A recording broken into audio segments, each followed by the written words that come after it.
So one of my goals is to help people understand what Christianity is, but also tell people to understand that Christianity is a belief that is based on evidence and reason and rationality. And it is not just something, oh, I'm a Christian because I want it to be true and it feels good. And that's actually not the case at all. And so what we're going to do today is we're going to talk about this topic that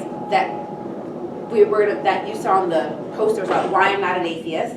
But what we're going to do a little different. I'm not going to just stand before you and talk to you because you guys have been sitting in classes all day long. We're going to kind of work through some of this together. I'm going to ask you a bunch of questions. And then you'll hear from me kind of while we're doing that. Really quickly before we do that, I just hand out a bunch of stuff. If it's of interest to you or no interest to you, it's okay. It's just kind of scattered around. A couple things. This is a sticker, and this is a sticker. I work for an organization called Apologetics, Inc. We're easy to find at apologetics.org. Pretty simple. So apologetics, that's just apologetics.org. This is a sticker for that, and this is a sticker for my podcast. It's called Hey Alycia. And this is a podcast that I started last January, and it's one question per episode. I answer one question, so the episode could be 8 minutes long, or it could be 30 minutes long, depending on the question. And questions I answer questions that I get from you guys. I'm like, let me throw that on the podcast. Or it can be questions that I just think are really good that's happening right now. Or I also let you guys write in and criticize or critique or share your comments on an answer I gave. If you didn't like my answer, you think I missed something, you think I should have said something different, or I should have considered this perspective, I have a section of the podcast called Say What. And you can write in and say, Alycia, what'd you say? I don't know about that. I don't know if I agree with that. And so I will respond to you on the podcast as well. So that's kind of what it is. So it's on Apple, Spotify, and you can go to apologetics.org to write your questions down. So whatever you want, you can take any of those. And then this is just if you're interested in learning more about our organization, you can fill out this top part, and it's staying connected with us, and then you rip off this bottom, it's a bookmark. And on the back, it's got all of our QR codes for our different podcasts and things like that. So you take that bookmark with you. And just make sure you give me this back. If you fill it out and take it with you, I can't help you, okay? So fill it out, make sure you give it to me at the end. And so that's what all that stuff is. So take whatever or leave whatever you have. So here's what we're gonna do. We're gonna talk about 3 different particular topics within, let's just say, not even necessarily within the field of atheism, but just general beliefs and concepts that we might have when it comes to certain things in life, okay? So I'm going to walk with you through this, and I want you to give me some answers. If I was to say to you, okay, so this says, look at that, it is night and day. Human value. Now, since the topic is atheism, regardless of whatever religion you all are, okay, you come back. I want you to pretend that you are an atheist. And if I was to say to you, how do you determine the value of a human, what would you say to me?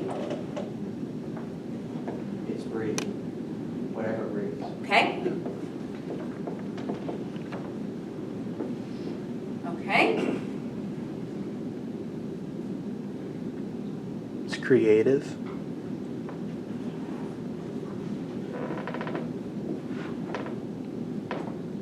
Yeah. I have 2 different ideas. Okay. One is the business perspective, capital you can produce. Oh, yes. So what you can produce for society, Yeah. right?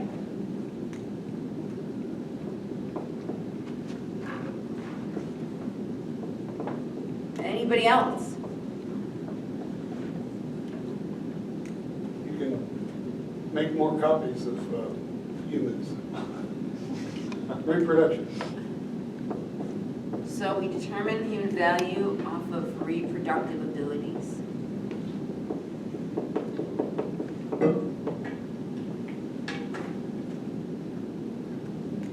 Does anybody see any challenges with any of these views?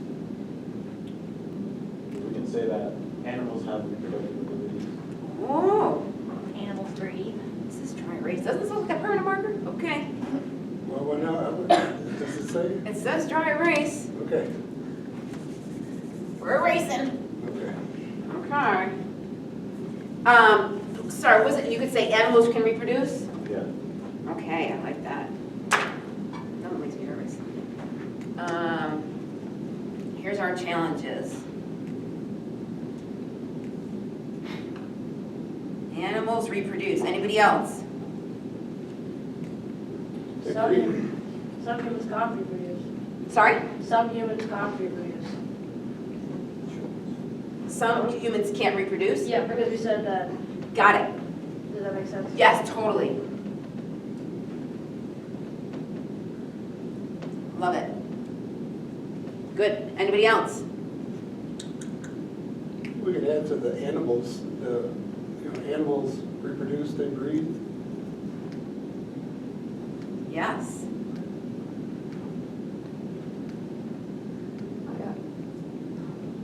Huh.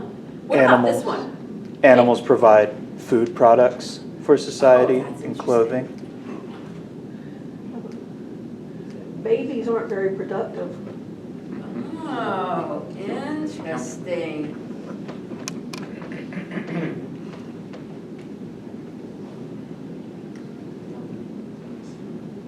Interesting. Anybody else? There's developmental disabilities. Who said that? Okay, so that might affect your ability to be creative, maybe? Okay, so let's say developmental / intellectual shared challenges. Okay. Okay. Your next question.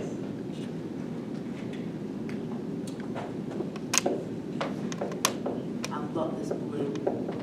This is a good blue. I love blue. It's my favorite color. This is a good, strong blue. All right, guys. Regardless of your religion, no religion in this room, considering the atheist perspective, where do you get morality from? Ourselves. Like what we determine to be right and wrong. Or society. Ourselves, you said, or society? Yeah. The most good for the most people. Okay.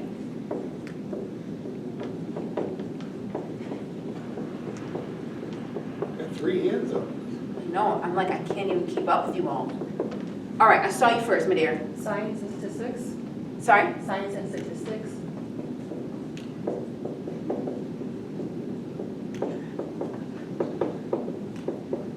In the second row, then we'll go to the back. Yeah, your family. Go ahead, friend. What feels right? Ooh-wee. Okay. Does anybody see any challenges with anything, or I should say any challenges, or maybe even any positives? I'd say a challenge for 6 feels good. There could be a lot of things that you think feel good and that are good for you, but they're not necessarily. Yeah, good.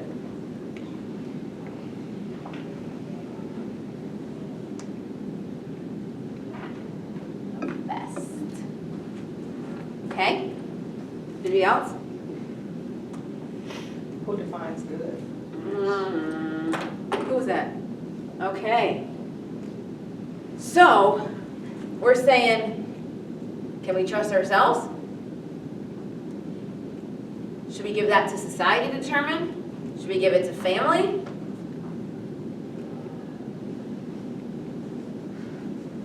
That's the question. That's the question. Yeah, it's who defines it and who determines what someone's depiction of good is. That's the problem. We also have a few billion versions of that. There's a variety. Well, what about this one? I mean, this one seems pretty good. Most good for the most people. What is good? Sure. And what happens to the other people who are? Value of life. Okay, so we're leaving out the people, we're leaving out the minority. Okay. Let me ask you this. Let's say we were able to determine the good. Do you think we would want to do it? As long as I'm the one that gets to decide. Okay. So I decide if I'll do good. Okay. Anybody else? Self-preservation. So, okay, so, if I'll do good for self-preservation.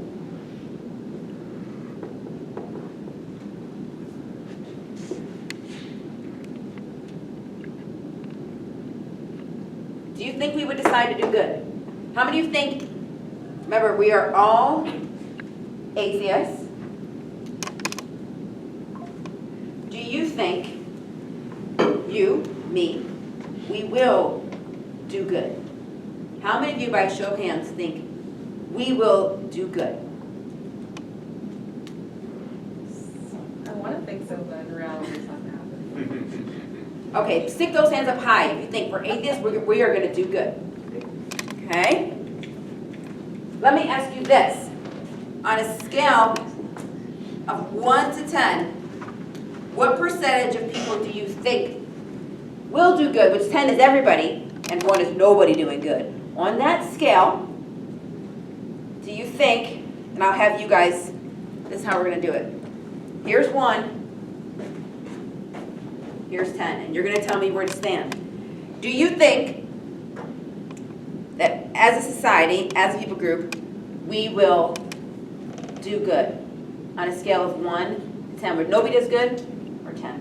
Where should I stand? You Point tell of me where to stand. clarification, are we still atheists? Yeah, oh yes, we are all atheists. You're saying this way, you're saying this way. I say 5. So 5? What percentage of people you think will do good? That's 1, that's 10. I'm at 5 right now. What percentage you think will do good? I think if we're atheists, then it would be closer to 10, because we would believe that people would do well, even if they didn't do well, because that would be our worldview. Okay, so you put me here. Anybody else? Where else would you put me? You wanted me to go this way. How far did you want me to go? Like 6. Okay, so maybe like 60% of people would do good. Okay, Or each person would do good 60% of the time. You're a math major? tell me this, okay? What is my incentive to do good? Not going to jail. Oh, boy. Remind me to talk to you about this one. Okay? We're going to have a little conversation on that one. Now it's criminal justice major, so we got a little cover on that one. Prison, not getting caught. Get more votes. Oh. Oh, boy. Popularity.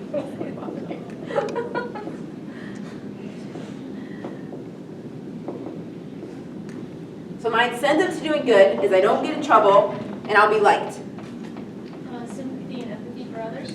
Oh, because some people are nice and they actually care about others, right? Okay. Feel good about yourself. I love me. Last one. Not being ostracized from others.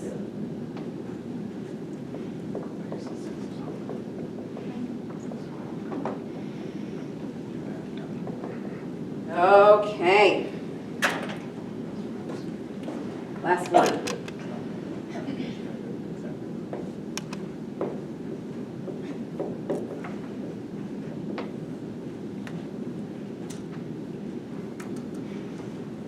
We are all atheists.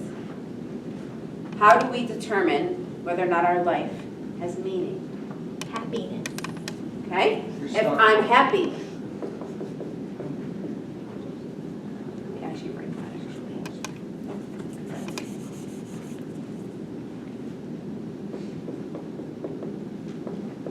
Anybody else? Stock portfolio. I mean, yeah.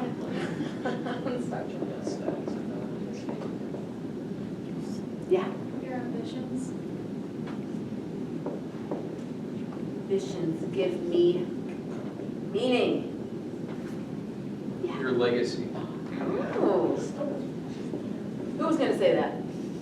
Oh, cool. We'll go here and then here. Serving others.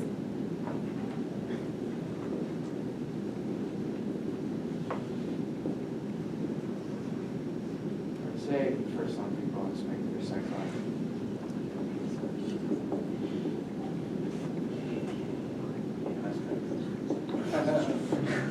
I mean, I could write that, but class won't get in tomorrow morning, be like, what do they talk about? Because you can see it all right here, no.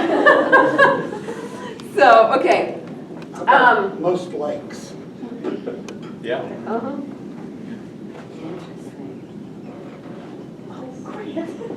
Oh, sorry. Why is everyone looking at me like I'm stupid? Let me ask you a question, guys. Everything you've said to me, is there anything in here that is unchangeable?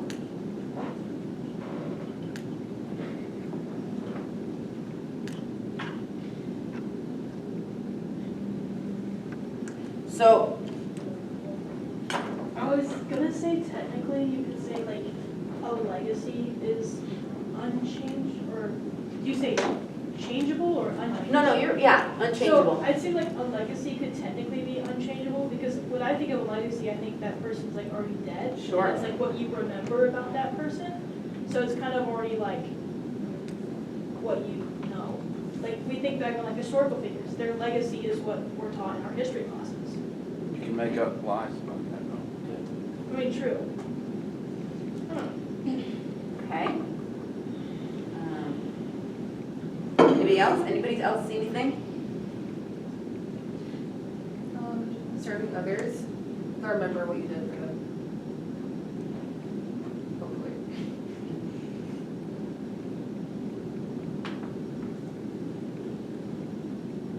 Any challenges with these? Well, for the legacy, over time, like, if we're not like a special historical figure, people forget. And even serving others, like, sometimes the changes that we want to happen doesn't happen. And like, we do everything we can, but the system is still broken. So you haven't failed the legacy. You don't accomplish what you think you could.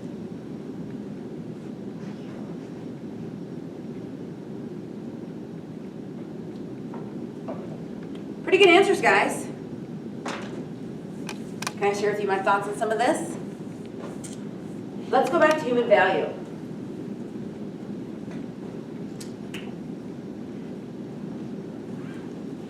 I don't even know how many years ago now, 10 years ago maybe it was, on Twitter.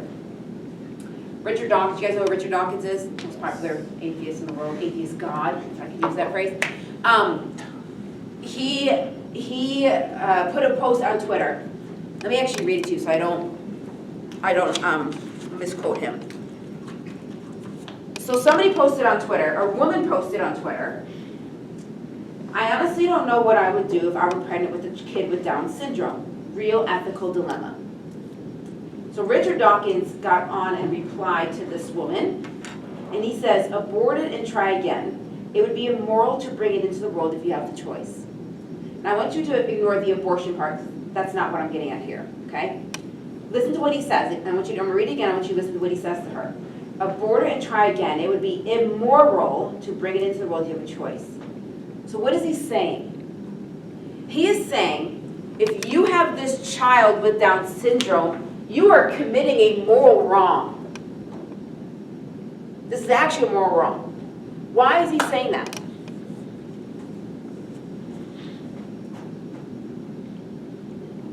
Production for society, lack of what you might see as creative beliefs. In other words, what he's saying is, this is somebody who,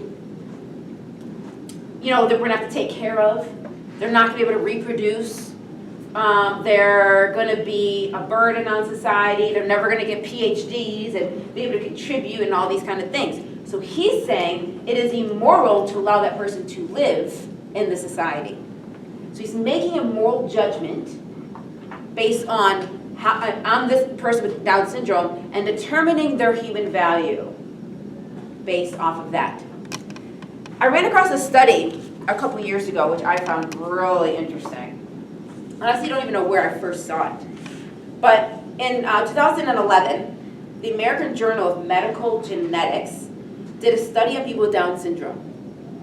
Okay, these were people who were 12 and older, and they were asked about their self-perception. And the idea is that they wanted to share, talk to people with Down syndrome, and share with them their responses so that women who were pregnant with babies with Down syndrome could better prepare for their child. That was what they were trying to do. So the American Journal of Medical Genetics asked a series of questions to 284 people with Down syndrome. I want to tell you some of their responses, okay?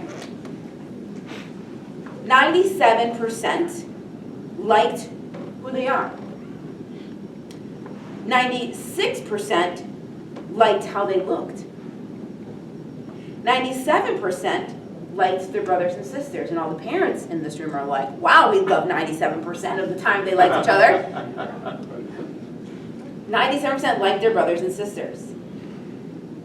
And 99% of people with Down syndrome in this survey said that they were happy with their lives.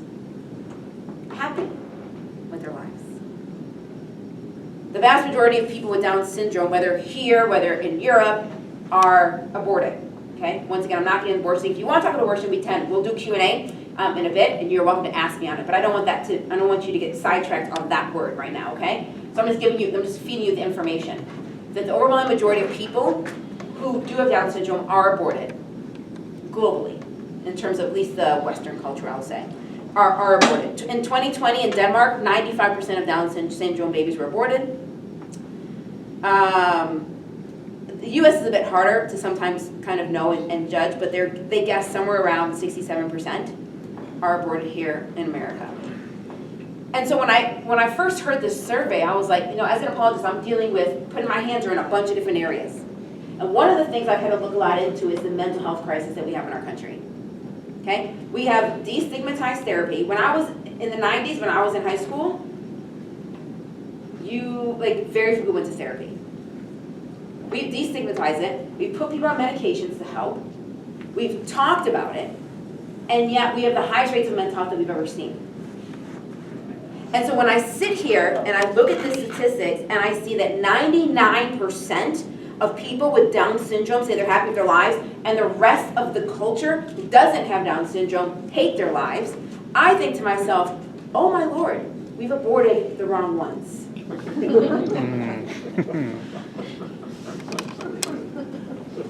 Guys, when we look at this idea of human value, and what we do is we want to say, hey, you know what, let me look at this criteria and let me determine, based on what I think it should be, whether or not you have value. We end up with massive mistakes like this. We actually remove people who are happy out of our society because we think that their value isn't as great as ours. And then we are here and we're all just a mess. And it shows that maybe we aren't quite as good as determining human value as we think. That maybe we just don't quite have the ability to make that judgment, for me to look at this young lady and to be able to rate her on a scale from 1 to 10 about how valuable she is. I don't even get my grocery shopping list right, let alone trying to determine whether or not she's valuable. One of the reasons why I'm not an atheist is because it does not give me a foundation from which to build that helps me determine whether or not you people are valuable and worth saving or not. And what I see when we do things subjectively, like what Richard Dawkins did, aborted, it's immoral to bring it into the world, we find that we might actually, even in our best intentions, we're making grave mistakes. Because actually these people are happy. They even like how they look. 97% like how they look. You think if we survey the US population, we get 97% like how they looked. This is not a good way to determine human value. And we see a classic case of that when it comes to this particular example with Down syndrome. So let's look at the second one, morality. A lot of really good answers here. Let me talk with you a little bit about a particular gentleman. His name is Dr. Jesse Baring. He's an experimental psychologist, but he focuses in on evolutionary psychology and human behavior. He's in, I don't remember where he is actually, so let me not even say. I can't remember where he is. He was an atheist, but something supernatural supernatural kind of happened when his mother was dying, and so it's moved him from atheism to an agnostic. That's where he is, okay? So this evolutionary psychologist, or experimental psychologist, brought a bunch of kids into a room. So there's a 5 and 6-year-olds and 8 and 9-year-olds, and he brought them in a room. And he ran this experiment with them. He said, hey guys, I gotta tell you something. You see this dartboard right here, this little Velcro board? I'm gonna give you a Velcro ball. I want you to stand with your back to the dartboard, put it in your weak hand, so not the hand you write with, not your dominant hand, your weak hand. Throw the ball over your shoulder and hit that dartboard, and whoever gets the most points is gonna get some candy. So the kids, 5-year-old do anything for like a Twizzler, you know what I mean? Right. So they're like, yeah, they think this is great. So he leaves one kid in the room, takes all the other kids out. And what he doesn't tell the kids is that there's hidden cameras in the room and that he's watching to see what they do. So, of course, you get in the next room, you can see everything on the TV, but the kids in the room, and they look around, they're over themselves. Cool. So they take the ball, throw it, and it goes over there. Throw another one, and it's short, and they're like, well, this is actually much harder than I thought it was. And then they kind of look around. I mean, nobody's here. Nobody's watching. So what do you think they do? They take that ball, they run up to it, put it on, and run back to their spot. Of course, Dr. Jesse's watching this, and they're 5, so you're laughing because you expect a 5-year-old to do something like this, right? It's cute. He runs the experiment again, second time. Brings the kids in, and he tells them to do the same things, but this time he's going to leave a group of adults just sitting. They're not talking, just sitting in the back of the room. So he does that, takes them out, leaves one kid in there, and leaves the adults. Third time he does this, he brings the kids in, he goes, this time, this is special. Because you see this chair up here? You can't see her, but Princess Alice is sitting in that chair, and she is invisible. I'm going to leave Princess Alice up here in the chair with you, and I'll take the rest of the kids out, and you throw that ball. So the kid, it's really cute because, they leave, and the kid's like in there, and they're like looking at Princess Alice, One little girl runs over, she like taps the chair, and she's like, Princess Alice, Princess Alice is cute, right? And runs back. And here's what Dr. Jesse found, and he ran this with hundreds of kids. He found when he left the adults in the room, or when Princess Alice was in the room, the kids were significantly less likely to cheat. And so what this agnostic says is he says, and I quote, well, first let me say this. So his determination was that the adults in Princess Alice are fitting the role in those kids' lives of what a supernatural being, who is invisible, but is an authority figure, places in the life of a human being, whenever it comes to whether or not he will do right. So here's what he says, I quote. He says, an all-seeing, all-knowing, all-powerful interventionist moralistic deity. That is what helps steer people in the direction of good behavior. So what he found is that when somebody was watching you, whether the adults or Princess Alice, people behave, which is why the experiment is called Princess Alice is Watching You.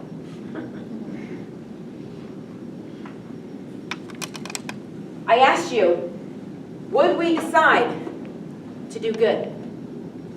What is our incentive for doing good? According to Dr. Jesse, who is an agnostic, it's the presence of a supernatural being which helps people to actually behave good. Different than saying what is good or bad. I'm not making a statement on that right now. But I'm looking at the motivation to do good. Another experiment that was, another thing that, our article I read came out of MIT. What was really interesting about this MIT one is that they talked about people doing video games, right? And in these video games, you got like these animes where you got like, people and doing all kind of things. What they were finding, this was MIT Technology Review. Yeah, MIT Technology Review. They found that in these video games, these avatars, sorry, not anime, these avatars, that women were playing, and their women avatars in the game, like some of the guys would come over and grope the women avatars in the game, touch them inappropriately.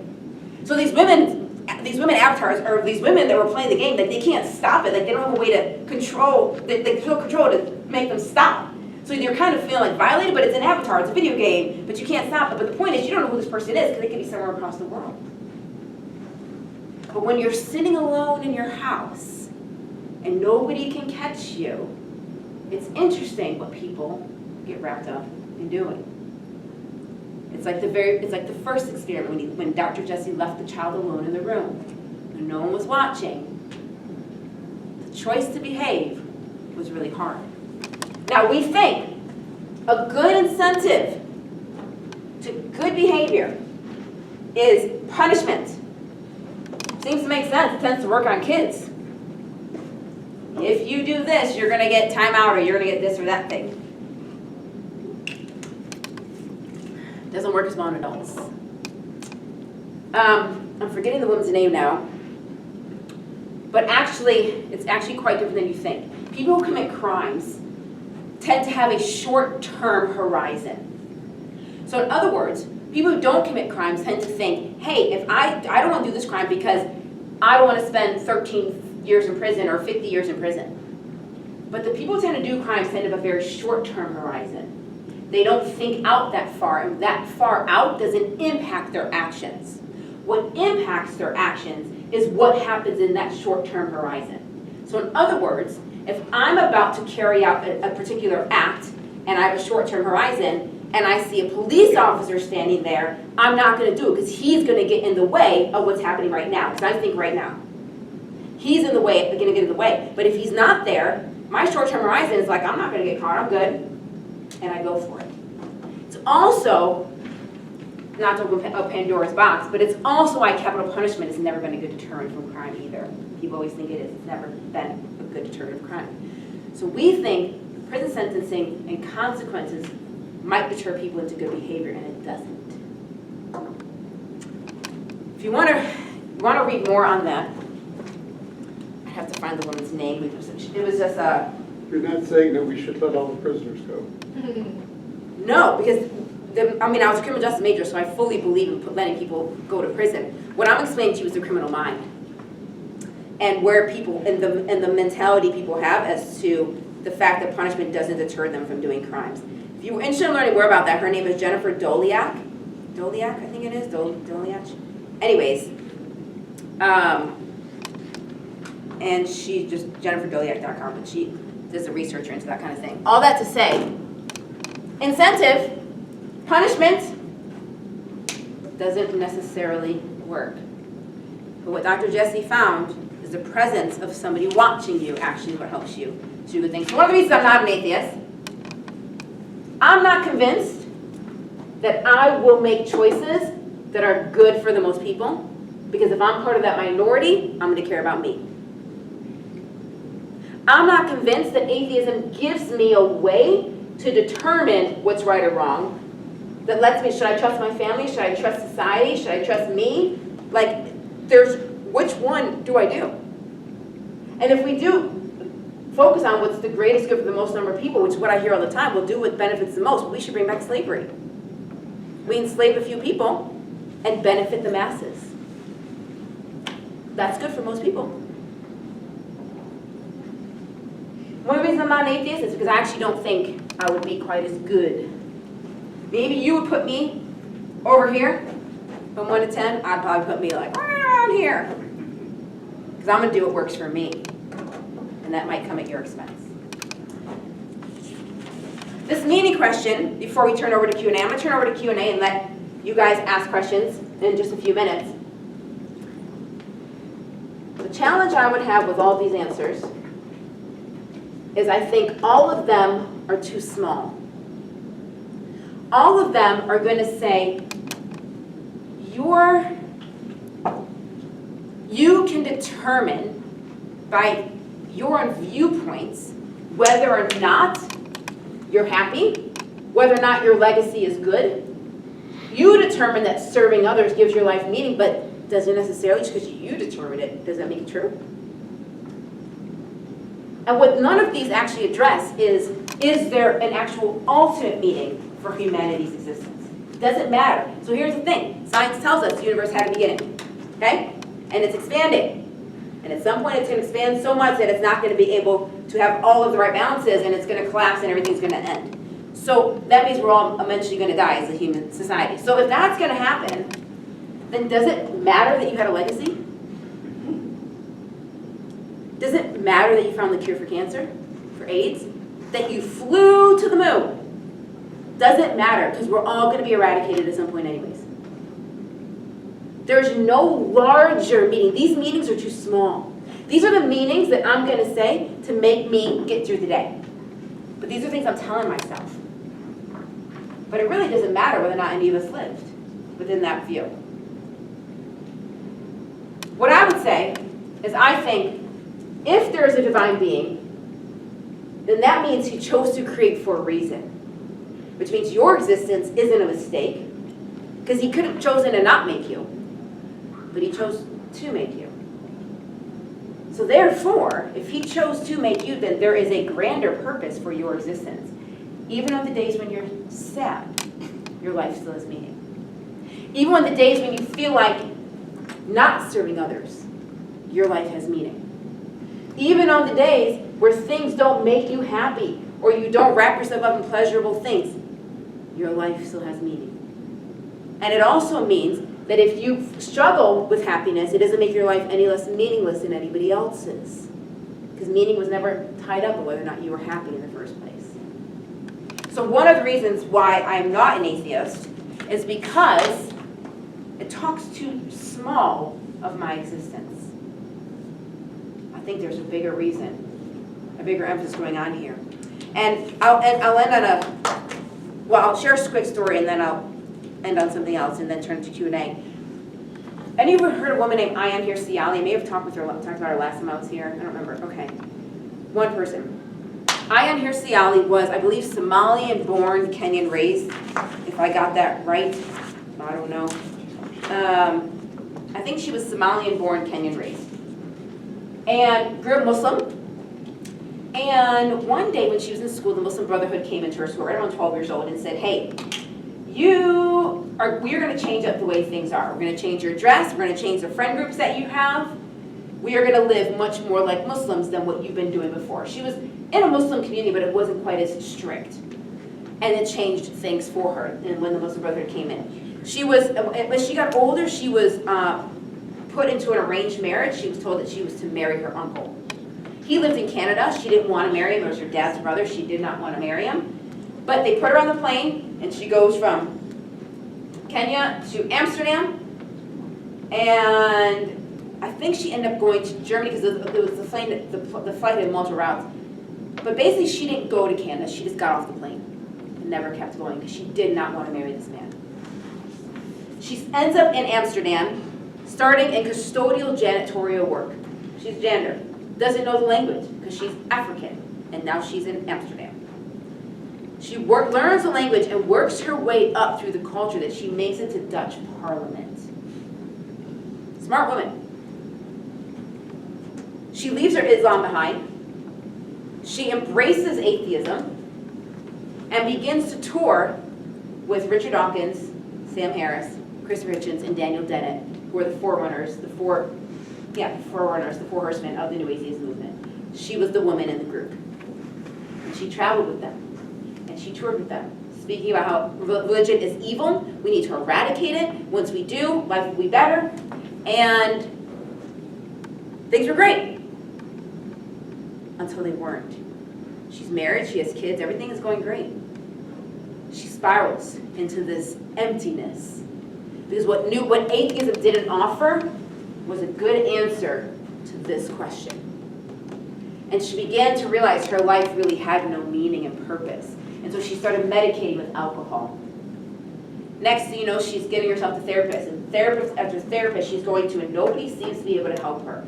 Until she runs across one therapist who looks at her and says, I think what you're going through is spiritual bankruptcy. She begins reading a book called Dominion by a guy named Tom Holland, who's a British historian, not Spider-Man. And in reading that book, she began to realize that Christianity, regardless of whether or not you believe in it, Christianity undergirds the very foundation of the Western world. When this idea of the sacred versus secular, or pagan versus religion, those are Christian concepts that they came into existence. And she started to realize that Christian morality, Christian values, taking care of the poor and sick houses and orphanages and all these kind of things, that these were Christian institutions. And she began to realize that the things that she believed in that were good were actually Christian values. And so in October of 2023, this woman that was the forerunner in the world of the new atheism movement shocked the world when she dropped an article titled, "Why I Am Now a Christian." She converted to Christianity. Why? Because atheism offered her no answer to this. Why am I not an atheist? Because it doesn't lay for me the foundation that leads to the human flourishing and my flourishing by telling me what really is human value, by telling me how to live and giving me a reason why I should live good. Because I might as well just live for me if we're all going to be dying anyway, so I should make myself happy. And it doesn't give me a reason to wake up in the morning. No meaning in life. And so for me, I'm looking for something not just that is true, but actually leads to, like I said, the human flourishing. And I don't think atheism has that. One final thought. You guys been tracking the Artemis stuff? Oh. Artemis 2. Back in Apollo 8. Well, let me say this. I was at the University of Massachusetts in, I think, February maybe. And a gentleman stood up in the Q&A. And he stood up, he gave me his name, he says, "I'm an atheist." I said, "Hi, nice to meet you." And he said, "I have a question for you. You said God created us for a relationship with him. Well, why then did he make all the galaxies? The moon, or not the moon, the galaxies and the stars and the black holes. Like, why make something so big? Could have just made our little section, Earth. Like, why make all of that? It just kind of seems like superfluous and excess." That's a great question. Right, if all he really cares about is us, why did he make all that? I think one of the ways to best answer this question is to go back in time to, 1968? And the Apollo 8 mission, the first one that went around the moon. And they went during Christmas Eve. And they were trying to figure out, here we are up in the moon, we're sending these pictures of Earth back to Earth that we had never seen before. And what did we see on this Christmas Eve message? These astronauts are trying to determine it. They ran, in their time leading up to it, they ran through different people gave them, how about you do this? How about you do this? How about you say this? And they finally settled on something. And what they settled on, and what they read that Christmas Eve, was Genesis chapter 1, verses 1 through 10. In the beginning, God created the heavens and the earth. And these astronauts, as they were in outer space, seeing the earth for the first time, were just struck in awe of creation. And what it was that they wanted to utter was, in the beginning, God. So why would God create all this other things if all he did was care about relationship with us? It's because I think the natural world, the creative world, points to his existence. But the creative world also leaves us in a sense of awe and wonder that there's something bigger, something more out there. I remember several years ago talking to a friend of mine who since sadly passed away, and he was an atheist. And I asked him, was there ever a time in your life in which you wished there was a God? And he said, no. He said, but there have been times in my life when I've been struck by the beauty of creation and been sorry that there was no one to thank. What is he saying? He's saying, creation is amazing and beautiful, but my experience of it is lacking because I can't connect with its creator, because I don't believe it has one. His experience was insufficient. In the same way, when you go to an art gallery, you see amazing paint, you're like, that's amazing. What's the first thing you say? Who painted it? Why do you do that? Because the minute you understand who painted it, you're going to see this thing different. Same thing, somebody was an English literature major, somewhere around here. Okay, you can read something and be like, man, I love reading this writer because you love their style, you love the way they do that. Or versus this writer, you don't like the way they do things. In other words, guys, the creation always has aspects of the creator. It's got his style. or her artistic abilities, whatever it might be. The creative things that we do reflect us in some way. And the natural world around us does the same. So why create all this? It was all about relationship with Him. I would just simply say, is the heavens, as it says in the Bible, the heavens declare the glory of God, and the earth shows the work of His hands. And I think that while I sit here and look at these different options, I'm like, okay, so atheism doesn't give me anything. My next question is, well, is the idea of God really so bad? Is it really that bad? Christianity is going to tell me that every single person has human value, whether they reproduce, whether they whether they're babies because they can't produce, whether they are their ability to reproduce, whether they're creative, they have developmental, intellectual challenges. Every single person is valuable. Morality is not only going to tell me what is right or wrong, it's going to give me motivation to actually do what's right, not because of fear of punishment, but because of desire of pleasure. The same way that a spouse in this room or a boyfriend and girlfriend want to do nice things for each other, not because you're scared they'll almost get mad at you, but because you love doing things for them, because you love them. I don't do good things because I'm scared of prison or I want popularity or sympathy, empathy. I do it because I'm thankful for what God has done for me. And so therefore I act out of love, because that's what He desires for me to do. Meaning, I know I'm intentionally created. I know that the fact that I live now and not 200 years ago is an intentionality. So if Christianity gives me these answers, then is it so bad that there is a God? I will turn it over to you for Q&A, but I will tell you, even though I spoke on this topic today, you are welcome to ask me on anything pertaining to Christianity. This is just one topic that we dealt with, but if there's another question that you have, you're welcome to ask me on any other question. Secondly, since I'm the one in charge, I say, if you are someone who does not hold to the Christian view in this room, you get to be the first ones to ask questions. The Christians can get mad at me and tell me later, that's fine. But just know, if you are not a Christian, you have priority when it comes to questions. Okay? So, with that said, especially because my whole talk was on why I'm not an atheist, I think it'd be only fair for the atheists in the room to say, let me challenge you back. So I gotta be fair and let, if there's any in here, give them the opportunity to challenge me back, because why not? With that said, I want to turn it over to you guys. For any questions that you have on this stuff, or any questions pertaining to Christianity as a whole.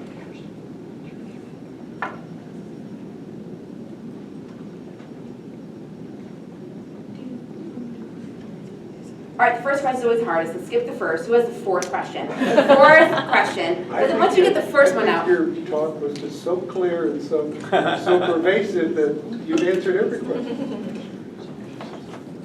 I know it's in there. Let me brainstorm for a second. Okay, you brainstorm. I keep seeing you doing like, yeah. Maybe I can help with it. So I think what you did that was unique there was you really didn't go for the truth of Christianity. You went for the goodness of God. And actually, that's the obstacle that we face, as an apologetic to read tables more than the other, is God good? Because, even if it's true, it doesn't matter if God is bad. And that's certainly, like the college campus, what we're seeing more and more is how can you worship that God because He is bad? Okay, I like it. So the only way for me to respond to that is for you guys to give me specific questions where you think God is bad. Or where you view God as bad, where you view Christianity as bad, where you view Christians as bad. Because I think you're absolutely right, okay? I didn't give you some big evidential thing about why Christianity is true. I did say Christianity has really good, solid answers, and that could be an indication that there's something truth here, because it's able to answer these big questions for us. But I'm not going to say Christian view and human value, morality, and meaning mean that Jesus lived, died, and rose from the dead. I'm not going to stretch that. But you're right. The question really is, I think for a lot of people the question is, it doesn't matter if it's true, Alycia, is it good? Is it good for me? Is God good? Is it good for the world? So I think the way I respond to that is say, where in your worlds Christianity is bad or problematic. Go ahead. Hi, so I'm agnostic, Okay. and are you familiar with the Amalekites in the Old Testament? Yes. You are. What are your thoughts on what happened? Or I can preface that for anyone who isn't familiar with that. Preface it so they know. I know, but you give them the background. Okay, so the Israelites and the Amalekites were some tribes that were living in the area way back when. And God commanded them to be all killed, the women, the children, all the animals, nothing left alive, nothing left alive. And that is what I call genocide. Killing everything, no matter what, that's just genocide. And how is that a good thing? If God is good, if God is great, Yeah. if God's all these things, Yeah. why did He do a bad thing because there is bad today? Great.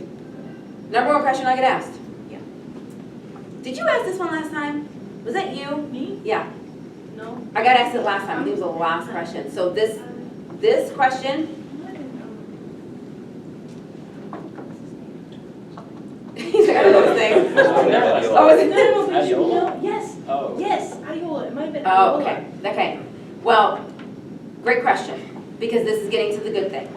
I will give you an answer. I'm going to encourage you, the first 3 episodes of this year, the first 3 episodes in January, I did 3 episodes on this question. Okay, that's cool. Okay? So I just want to let you know that if you want to hear a longer version, you can check that out, okay? So,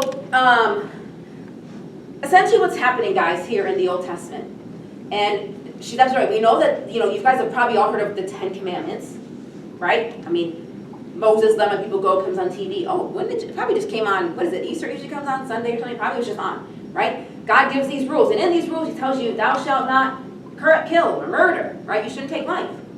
And yet you see God doing the very thing, and telling other people to do it. Yes. Problems. Red flags, right? Couple things.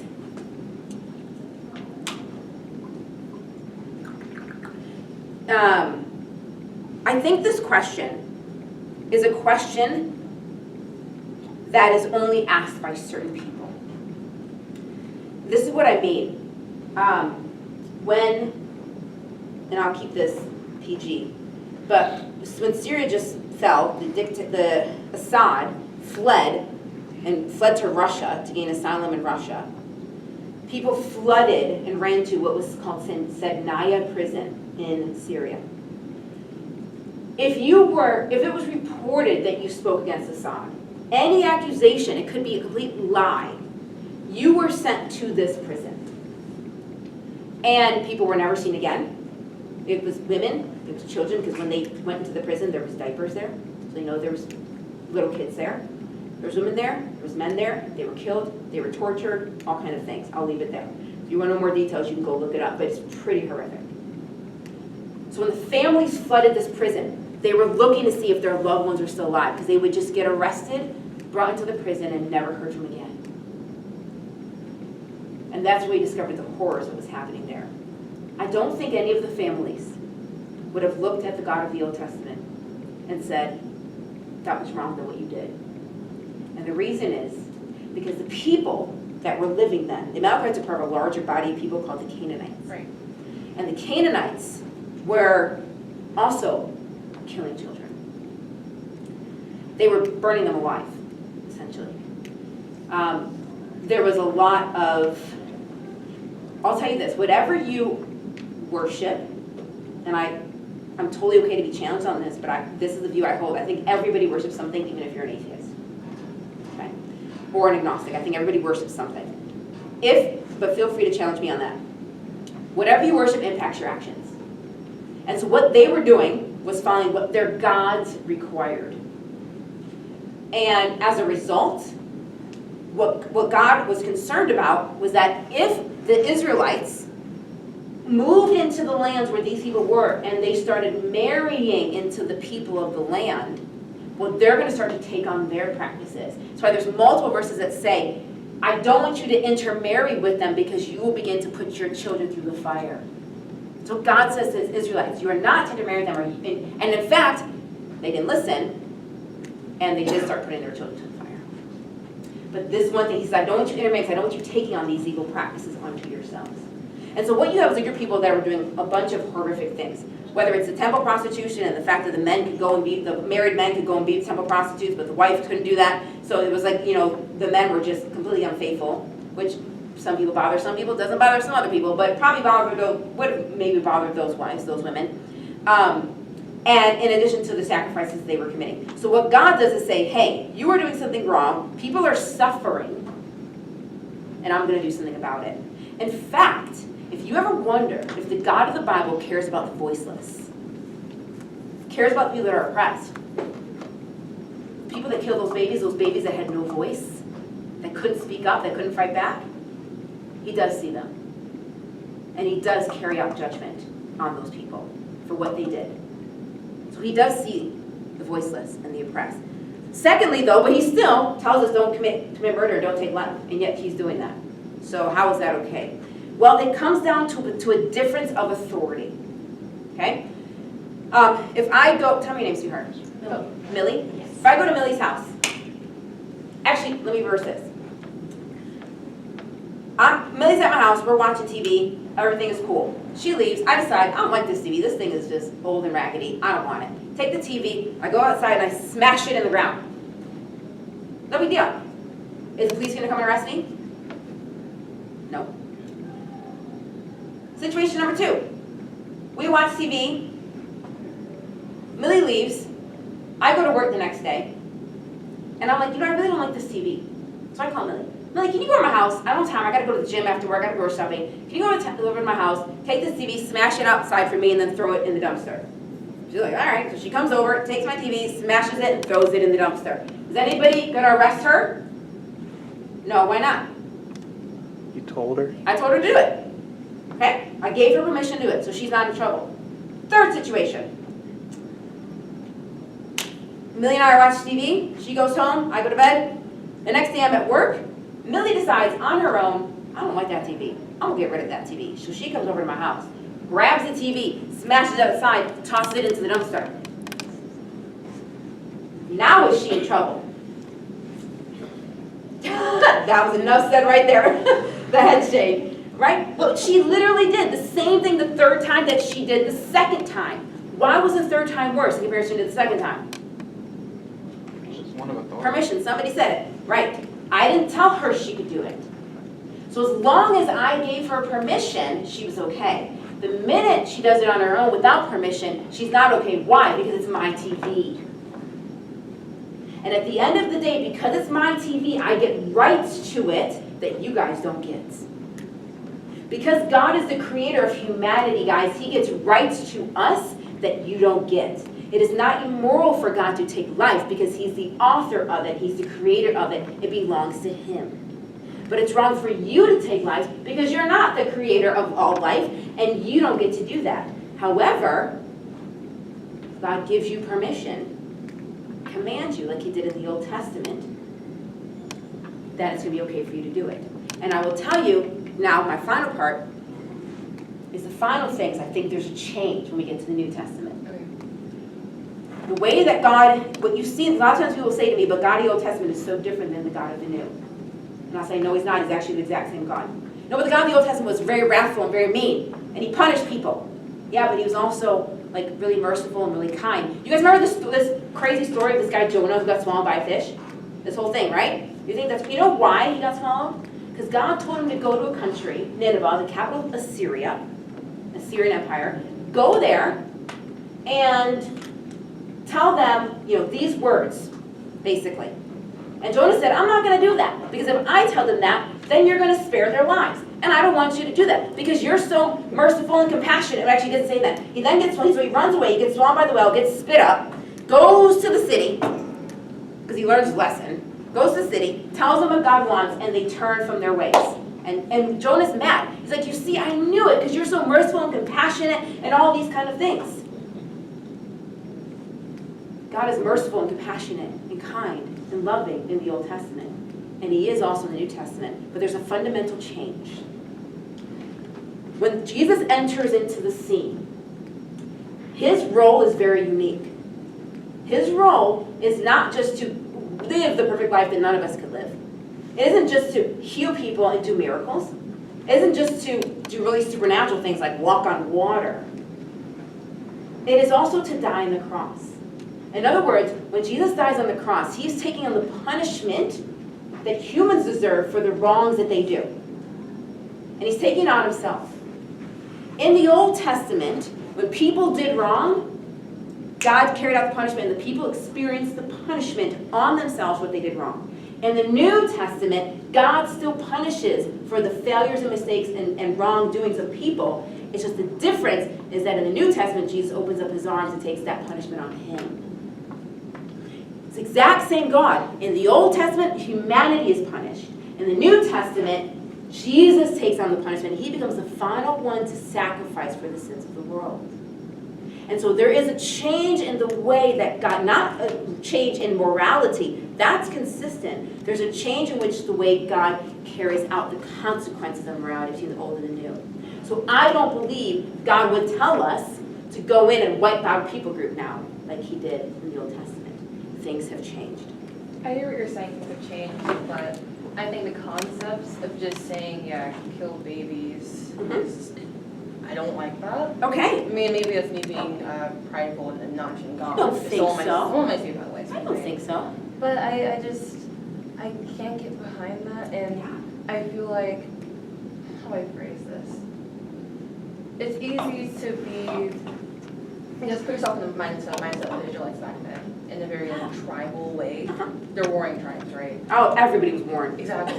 But if you say, hey, my God says I can kill you, well, it's very convenient for them to just go ahead and do that, because they have an excuse of it being a divine command, right? Absolutely, my friend. And when they did step out of that, like a gentleman named David did, because he wanted this man's wife, and he went and killed somebody for it.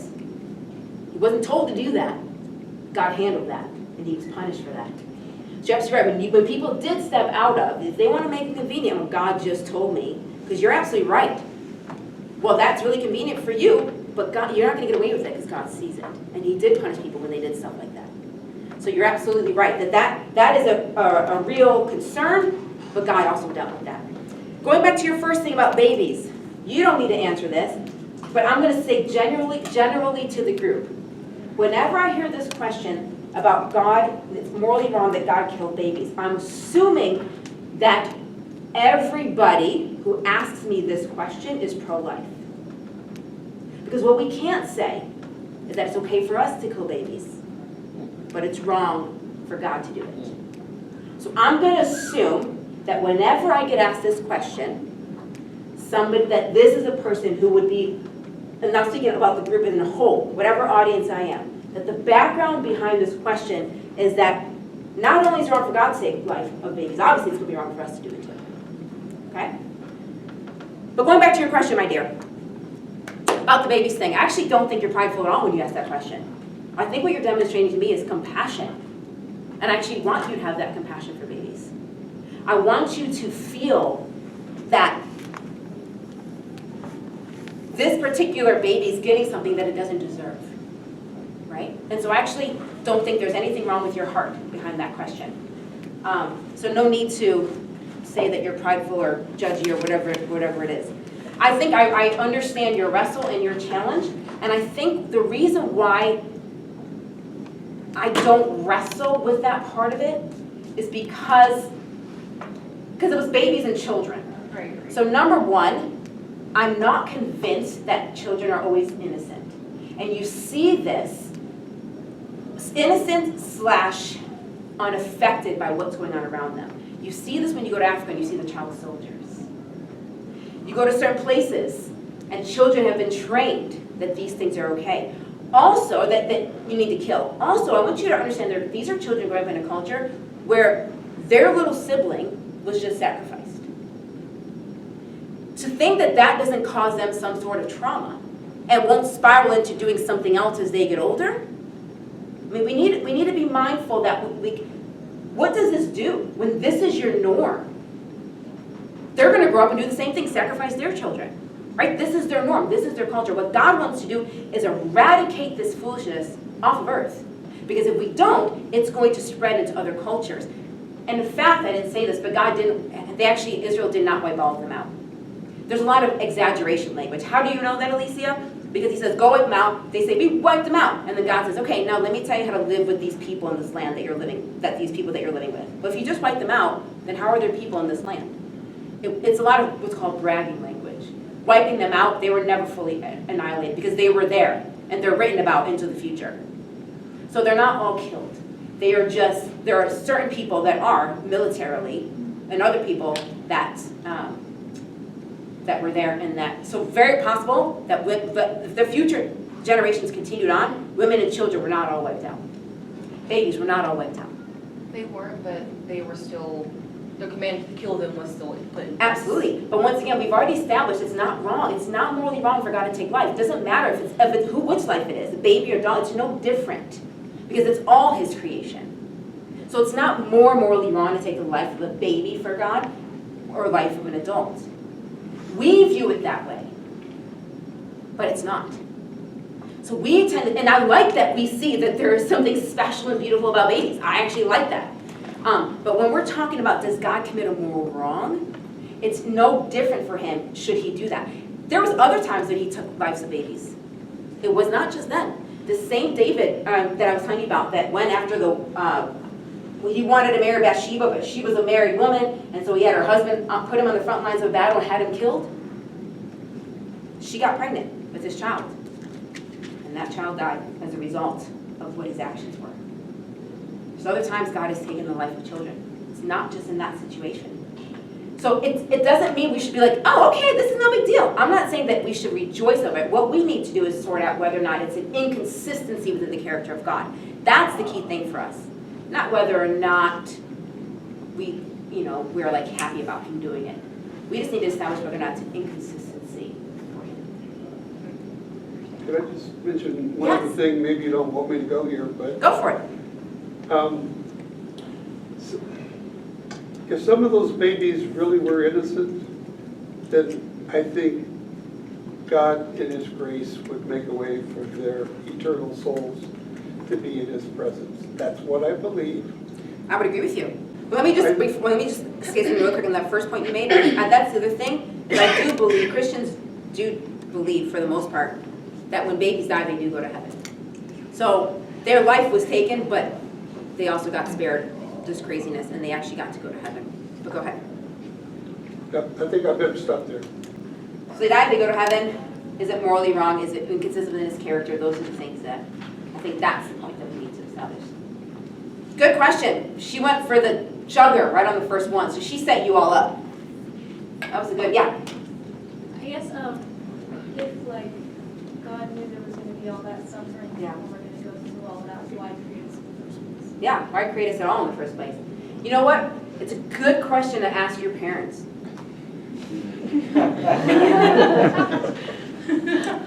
So you know how I was like a really terrible teenager, Mom? You knew that was a risk. You knew there was potential for that, yet you chose to have kids. My dear, it's a great question. And it's a decision that parents make all the time. They have children. It's the difference is that God actually sees the future. But I'll stick with the parents analogy for a second, then we'll go back to God. Right? The parent doesn't know what this child's going to turn out to be. This child could be a horrible kid. It could be a great kid. The parent never knows. They choose to bring that child into existence and let that child choose the future that it decides to be on. Going back to God, of course God knows the future. So it's going to be slightly different because it's not like He's like, well, let me create this person and see how they do. I don't think that that's a view called open theism, and I don't hold that view that God doesn't know what somebody's going to do. But what He does is He creates knowing exactly the decisions that we will freely choose to make. And some of them are going to be great, and some of them are going to be bad. Why would He let you make bad decisions? Because sometimes certain people, as they go through life, change from making bad decisions to making good ones. They just started out making the bad ones first. So there is going to be some of that change. Even in some of these stories that she was raising about the Amalekites, maybe it wasn't this one, but there was another situation with another place where a woman who was in that town actually helped them come in. And so they spared her life because she repented, she turned from that. And so there was even the opportunity to like turn from those ways and come in, and then you'd be protected.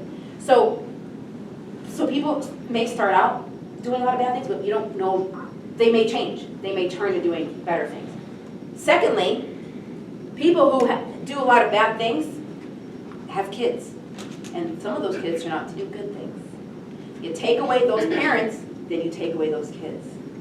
In other words, you change that. Like if God had said, you know, your mom and dad are just going to be horrible people, I'm not going to let them exist. Well, now you're not going to exist. So when you take out one factor, it affects everything else below it as well. It's not you can just remove that variable and think everything's going to be the same. And thirdly, God creates humanity with free will to do all kinds of things. And so, yeah, we use our free will for good all the time. We use our free will for bad all the time. So he creates knowing full well what we would do. But for love to be real and to be beautiful and to be good, it's got to be a choice. And people choose with that free will choice to do all kinds of horrible things. But a world without people doing those things would be a world without people loving. You can't have love if that's your only option. You have love in a world in which you choose to love. If you can't choose to love and you're forced to love, well then it's not really love. I don't love you, I have no other option but to love you. It's not really love. But if I could love her or you and I choose you, now you're in special. I'm going to love the choice. It impacts things. And so that free will choice is going to mean that people are going to use it for other things. So yeah, I think those are the three that I would do. Good stuff, guys.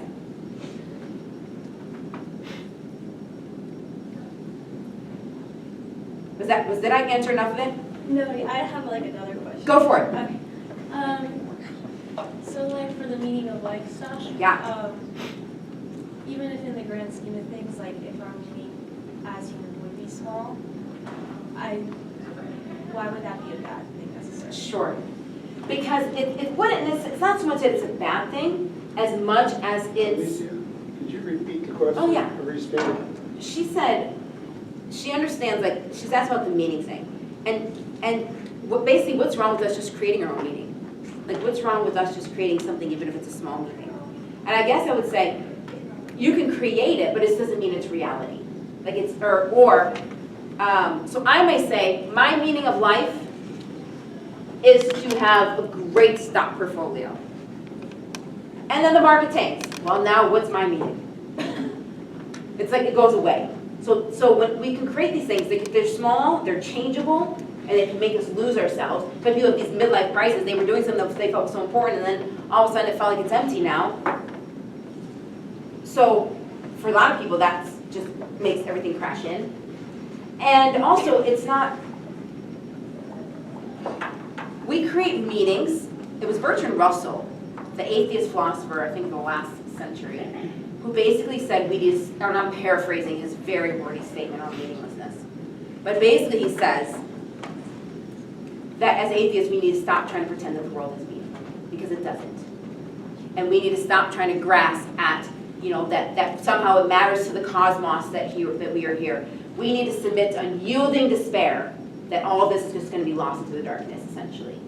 And so we can create it, but it doesn't mean it's actually true. It's just what I created about myself.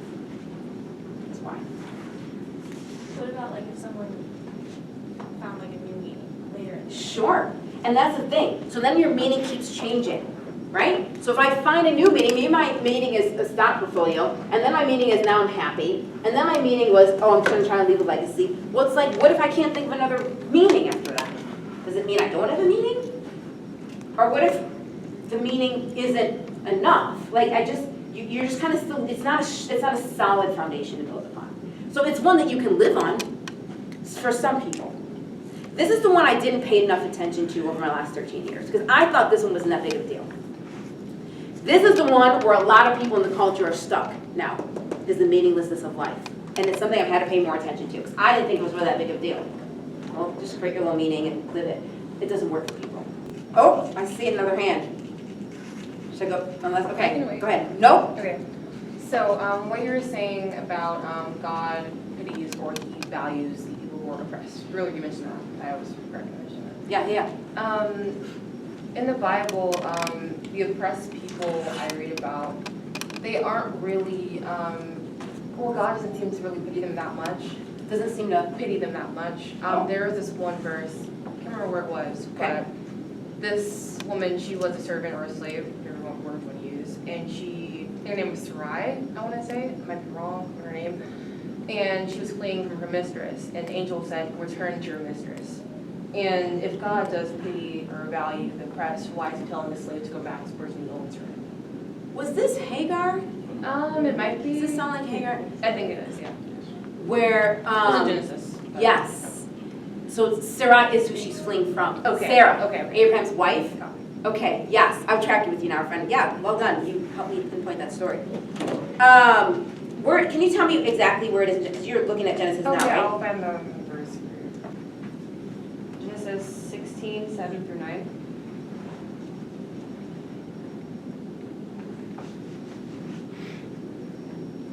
And I was just thinking, if God really does value these people, why is he telling someone to go back? Okay. All right. So let me give you some of the background of the story that she's talking about. So Abraham and Sarah, this whole situation is such a big, if you ever wonder if you should trust God or wait on God, this is your situation. Because Abraham messed this up and we still feel the effects of it to this day. So Abraham and Sarah, his wife Sarah, are promised by God that you're going to have a child. Now she's really old, like 90, right? When she finally does have a child. But they wait for a long time. God doesn't bring this child. So she goes and she tells him, go have a child with my maidservant, which was common in the day. And Hagar, and she gets pregnant. Hagar gets pregnant with Abraham's baby, gives birth to this baby and names him Ishmael. Okay? Ishmael and Hagar kind of grew up there, and then Sarah gets jealous and kicks Hagar out. Okay? And so that's when she is wandering around.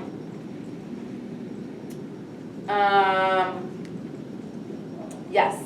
And then she's, okay. Oh, so this is, okay, so in the angel of the Lord, so this is what she's talking about. The angel of the Lord found Hagar near a spring in the desert. It was a spring that is beside the road to Shur. And he said, Hagar, slave of Sarah, where have you come from and where are you going? She says, I'm running away from my mistress, Sarai, whatever. And the angel of the Lord told her, go back to your mistress and submit to her. The angel added, I will increase your descendants so much they will be too numerous to count. The angel of the Lord also said to her, you are now pregnant, you give birth to a son. Oh, sorry, this was before she gave birth to Ishmael. You shall name him Ishmael, for the Lord has heard of your misery. I'm going to keep reading. You gave me, I think, up to verse 11. I want to read you 12 and 13. Okay. It's going to be helpful. He goes on to talk about Ishmael. He will be a wild donkey of a man. His hand will be against everyone, and everyone's hand against him, and he will live in hostility toward all his brothers. She gave this name to the Lord who spoke to her. You are the God who sees me. For she said, I've now seen the one who sees me. It's interesting how she ended this interaction with God. He's telling her to go back, because she's just alone. She is alone. Right. She's not going to survive in this wilderness like this, desert, pregnant, alone. He tells her to go back. He's going to look out for her. She's going to have this son. He's going to grow up. So basically, you're going to go back, and it's going to be okay. The more important part of that story, my friend, is her response. You asked about, does God see the oppressed? In her own words, you are the God who sees me. Does God care about the oppressed? She says, you are the God who sees me. He sent her back. Yes, because she would not have survived out there.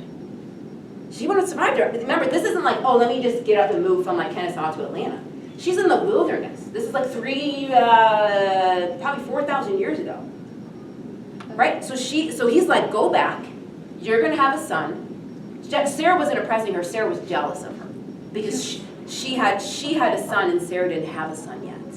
But I So it think was of jealousy. her being pregnant in the circumstances, if she's like, if someone's boss, if you're like an employee and they're a boss, and then you like, that's your boss, there's a bit of power dynamic, they're a power dynamic. So saying no to your boss about getting pregnant, it's not really, no thanks. He's your boss, like you live with him, you work for him.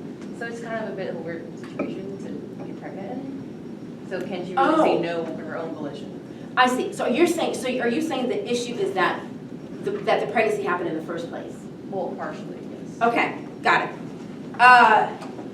Yeah, a part of this is our modern day culture of understanding what happens in the biblical times. To them, I don't think it would seem common to have her have a baby with her mistress's husband would have been a common practice. I'm not saying it's a right practice, I'm saying it's a common practice. And because it was common, she would not have looked at it the same way you are. So as a result, I don't think that she would have seen it in that way, no. I think what happened is she went and had the child, she got pregnant, Sarah gets jealous, kicks her out. But then she comes back, and Sarah does have the baby Isaac, and the two of them did grow up together. They did have fighting, both Isaac and Ishmael, but they did both come together at the end and bury their father Abraham when he died. So they actually did grow up and get to see each other, and then had their tensions and had their conflicts. So yeah, I don't think she would have seen it that way. I think that's part of us with all oppressor and oppressor mindsets and all these kind of things. That's not the culture we're talking about. This is Eastern culture 4,000 years ago. Completely different culture in the way it ran and the way it did things. A woman on her own was not going to survive.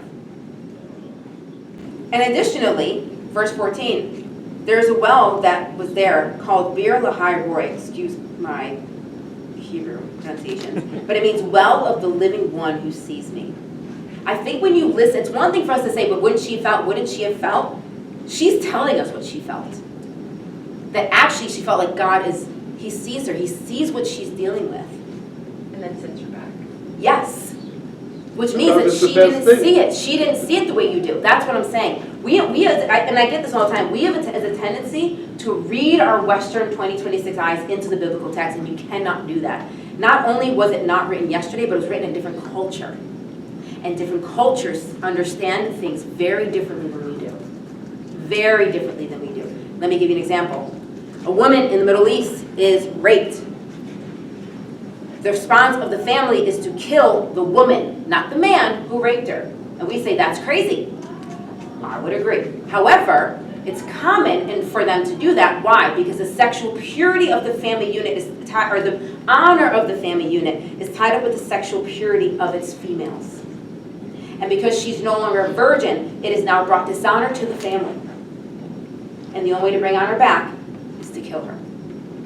Not something I would advocate for or say is good or anything. But once again, I'm trying to express to you, different cultures understand things differently. And so I think what happens is oftentimes we say, yeah, but it's this oppressor, it's this. No, I don't think so. She's telling us that she actually felt validated, heard, and seen by the God of the universe. She was going to be okay because he told her she could go back. And so I think that's how, yes? I think this just goes back to what we start off with morality, who gets to determine what's good. Oh, sure. So the reality of it is, by definition, wisdom is the ability to discern truth. So if the very fact that we have questions or don't understand things is proof that we don't have the wisdom that's involved with why things happen. Mm-hmm. So that's why we have to have, that's why we serve a God who has those answers. Because we don't have them. We don't have the ability to do that. We have questions about everything that he does. However, there is a truth. Yeah.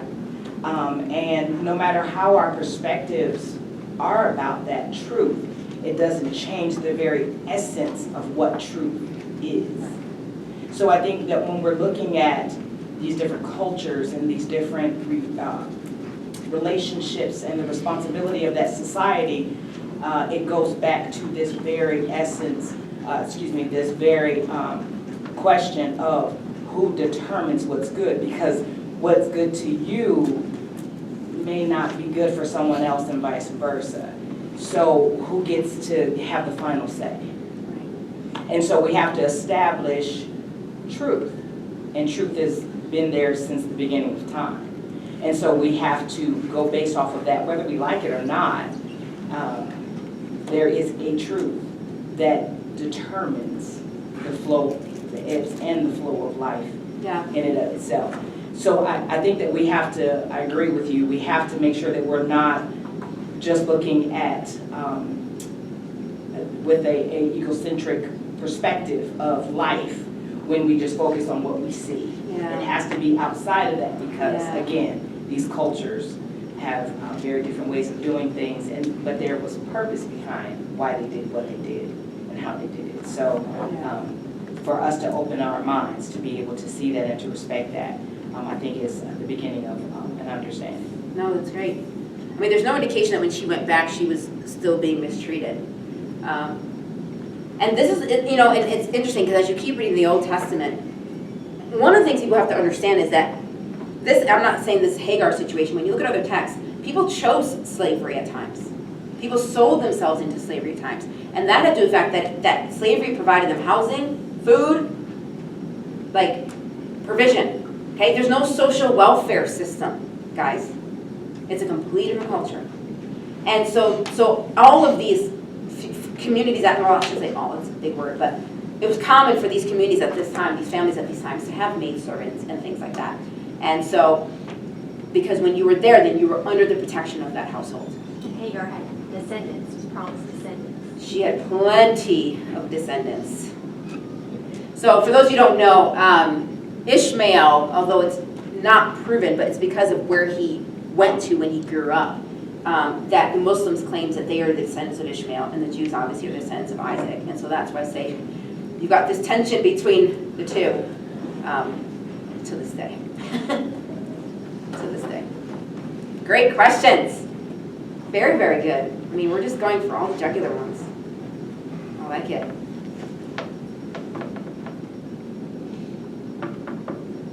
This is about the time we usually fold our tents. Okay. And clean up the room and head back and do the 1,000 other things that you have to do in your life. So I think we should. Can I give a closing thought then? Sure.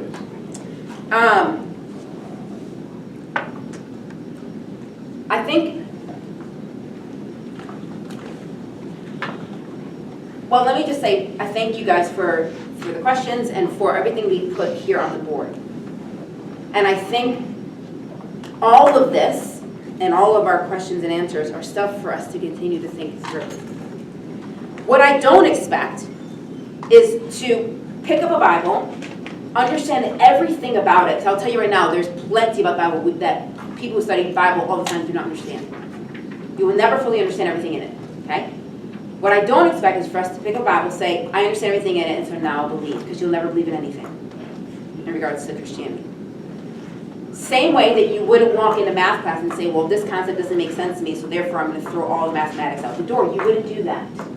You'd recognize that just because you don't know the answer to something doesn't mean that there isn't an answer to something. And it doesn't mean the whole field of mathematics is a sham. What we want to do as people, as we search for truth, is we are looking for a variety of things. Evidence, internal consistency. We are looking for errors and mistakes. We are looking for what it tells us about ourselves, what it tells us about the human condition, what it tells us about the world that we live in. And I think this journey is a good one, and it's a great one that everybody needs to embark on. And regardless of where you land, always ask questions about your view. I've been a Christian for a long time, and I'm always, well, what about this? What about, I mean, I'm always trying to ask questions, and like I said, I don't have answers to everything. There's not everything you're going to know. But is there enough to know that Jesus is, because the Christianity hangs on one simple thing, and it's what happened 2 days ago. The crucifixion of Jesus, the life, death, and resurrection of Jesus Christ. If that happened, and you're like, okay, I can see that happened, but there's this question I have over here. Okay, just because you can't answer this question over here doesn't mean that he somehow went back and died again.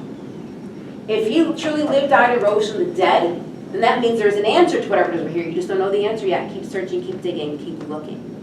But Christianity doesn't hinge on us answering every question about the biblical text. If Jesus truly lived, if he truly was God himself, if he truly died on the cross, if he truly rose from the dead, that means not only does he have the power over his death, but he has power over your death. And he determines what happens to you when you die. People are Christians not because they understand everything about Christianity, but because they know this part is true, and everything else is for me to continue to explore, uncover, ask questions about, discover for the rest of my life. Those are the essential things. And so I thank you guys for your time. If there's a question I didn't get to, send it to my podcast, and I'd be happy to answer it on the podcast. And of course, I will also be around afterwards. So thank you so much. We would invite y'all to hang out. Yes. We want you to be here and sort of hang and talk with each other questions. And Alycia was great last time, just staying up there and answering a lot of questions. So Okay, and we very much appreciate y'all being here. It's awesome to have a full. Thank you, thank you, Dave.